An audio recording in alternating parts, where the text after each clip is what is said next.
Hello, this is Anvati. Welcome to the news with NDTV. It's Wednesday, September 3rd, and coming up in today's episode, Kavitha quits BRS after suspension and urges KCR to reconsider inner circle after accusing cousin. CAA window expanded to include persecuted minorities who entered India till 2024 and who can stay without passports. As North India reels under rainy wrath, Rahul Gandhi urges Prime Minister to announce special relief for flood-hit states. As Xi Jinping, Vladimir Putin and Jong Un Unite, Trump accuses China of conspiring against US. In dramatic political developments unfolding this week, Kavitha, daughter of former Telangana Chief Minister K. Chandrasekhar Rao, has resigned from the Bharatiya Rashtra Samiti or BRS. This follows her suspension from the party. Speaking to reporters in Hyderabad this afternoon, Kavitha said, and I'm quoting, "I have no greed for posts. I am resigning from BRS and submitting my resignation to the Speaker." Her departure comes days after she was suspended by the party, which cited ongoing anti-party activities as the reason. Kavita, a member of Telangana Legislative Council, questioned the move, insisting she had worked tirelessly for the party and its causes. Quote, "I took part in several programs, raised issues like backward class reservations and actively opposed the Congress. All while wearing the BRS flag, I don't understand how any of this can be seen as anti-party activity." Kavita also used her resignation to launch a scathing attack on some senior BRS leaders, alleging that certain individuals had broken the BRS family for their own financial and political interests. In an emotional appeal to her father, she urged KCR to re-examine those advising him. Quote, "I never worked against the people of Telangana, but some BRS leaders, driven by personal gains, pressured my father to act against me. I request him to look into their true intentions." Kavita also leveled serious allegations against her cousin and BRS leader T. Harish Rao, accusing him of conspiring with current Telangana Chief Minister Revanth Reddy. Quote, "Revanth Reddy filed cases only against my family, KTR and KCR, but not Harish Rao. Why? When the Kaleshwaram project began, Harish Rao was the irrigation minister, yet no questions were raised against him." She claimed that Harish Rao and former MP J. Santosh Kumar were working to destroy family and the party. Kavita was previously arrested in connection with the Delhi liquor policy case and released last year. Following her suspension last week, she said she was heartened by the support of BRS women MLAs. Her resignation comes just a day after state government handed over Kaleshwaram project corruption probe to the Central Bureau of Investigation. The political fallout within the BRS is expected to unfurl further in the days coming ahead. The Union Home Ministry has issued a key notification allowing members of minority communities from Afghanistan, Bangladesh, and Pakistan to stay in India even if they entered the country without valid passports or travel documents. This order applies to Hindus, Sikhs, Buddhists, Jain, Parsis, and Christians who arrived in India on or before 31st December 2024, citing religious persecution or the fear of it in their home countries. As per the Citizenship Amendment Act, the law does not apply to Muslim migrants from these countries as it is aimed at providing protection to religious minorities facing persecution in those specific nations. The announcement comes after the provisions of the Citizenship Amendment Act or CAA, which was brought into force last year. While the Act allows for citizenship to be granted to persecuted minorities who entered India on or before 31st of December 2014, this latest order expands the scope under the Immigration and Foreigners Act 2025, offering relief for those who arrived later up to the end of 2024. According to the official notification, this is the statement.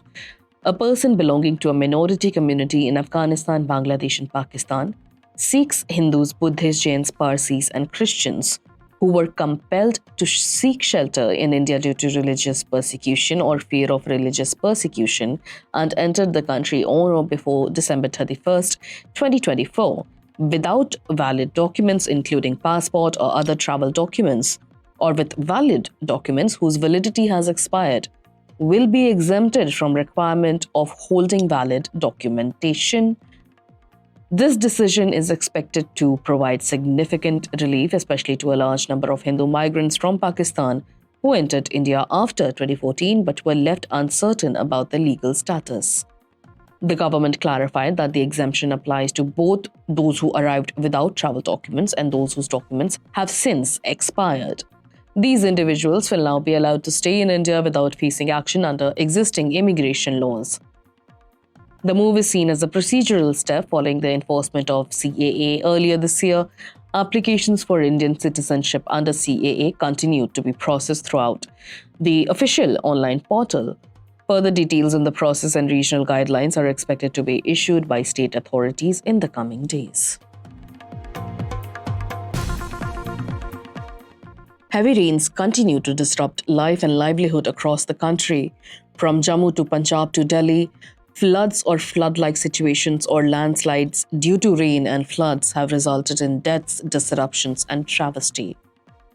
Congress leader Rahul Gandhi has called on Prime Minister Narendra Modi to immediately announce a special relief package for flood-affected areas including Punjab, Jammu and Kashmir, Uttarakhand, and Himachal Pradesh.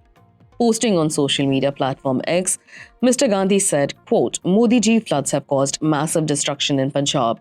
The situation in Jammu and Kashmir, Himachal Pradesh and Uttarakhand is also extremely worrying, unquote.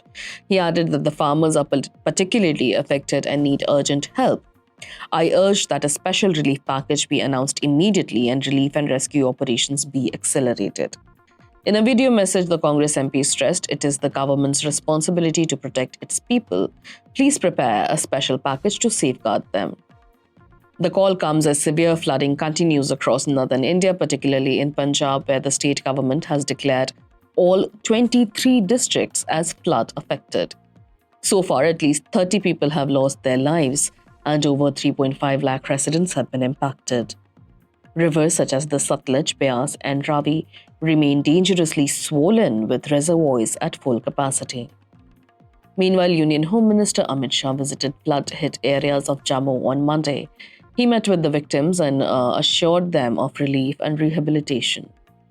Mr. Shah was joined by Jammu and Kashmir Lieutenant Governor Manoj Sinha, Chief Minister Omar Abdullah, and Leader of the Opposition Sunil Sharma.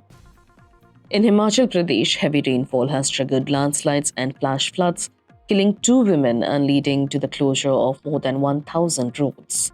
An orange alert remains in place across 4 districts, and schools in Shimla are shut. In neighboring Uttarakhand, rain has also continued to disrupt life. Frequent landslides are observed. Punjab Chief Minister Bhagwant Mann, who toured affected areas of Firozpur by boat, has criticized the centre's current disaster compensation as inadequate. He has requested a revision in relief norms and pressed for the release of 60,000 crore rupees in pending central funds, saying we are asking for our rightful dues, not charity. Governor Gulab Chand Kataria also visited flood-hit districts including Taran Taran.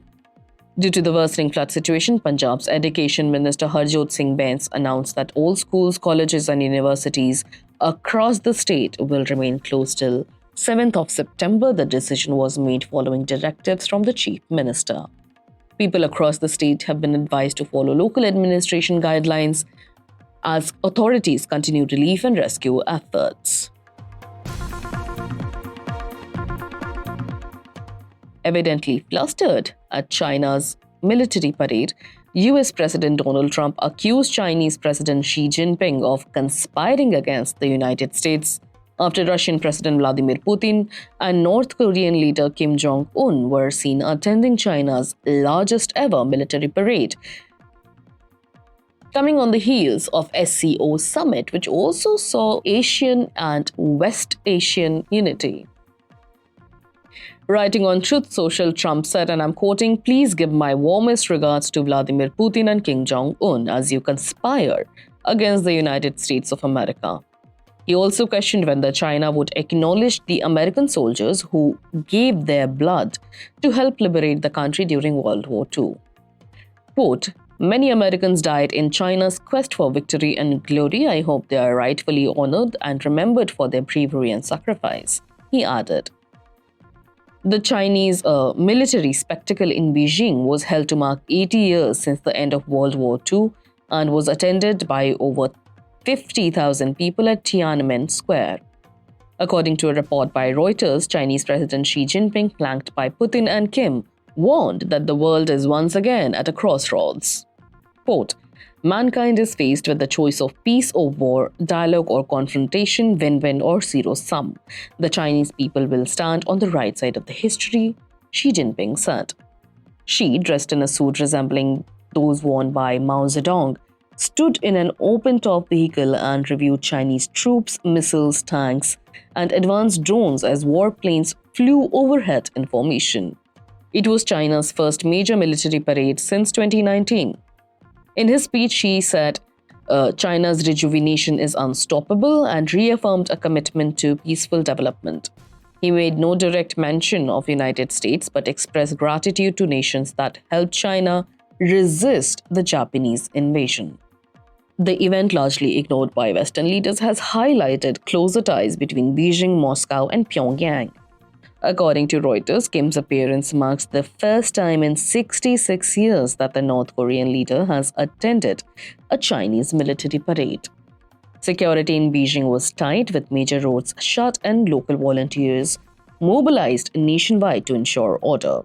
While Trump said he still maintains a very good relationship with Xi, his comments come at a time of strained US-China relations fueled by trade tensions as Trump tariffs continue to mount across the world. That's all for today. You were listening to the news with NDTV, your daily newspaper and TV bulletin wrapped in a compact podcast. If you want to catch up with the day's events in a hurry, do remember to subscribe to the News with NDTV on Apple, Spotify, and the NDTV News app. This is your host Anviti, signing off.